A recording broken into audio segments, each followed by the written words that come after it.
The Hamilton County Board of Education is creating a position to help prevent bus crashes in the county. Thanks for joining us. I'm Josh Rowe. I'm Kim Chapman. This comes after the NTSB said that the school system is partially to blame for not acting on complaints against school bus driver Jonathan Walker.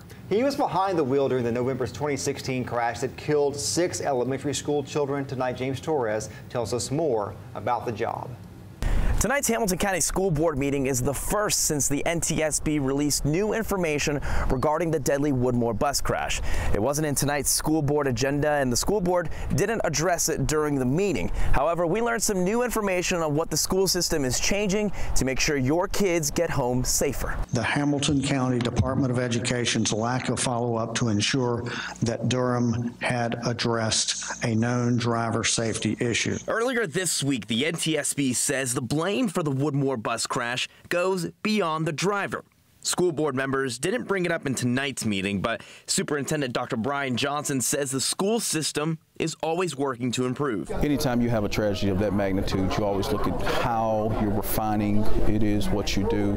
You never want to have an event like that happen again. The NTSB says HCDE didn't appropriately follow up with complaints against Jonathan Walker, the driver convicted for killing 6 students in the crash. As a result, the school system created a position to help handle complaints and reinforce policies. And have identified an opportunity to create a compliance role that will support with training and compliance to make sure that we are doing our very best to keep all of our children safe. More details about the job are pending while the board waits to receive approval on next year's budget.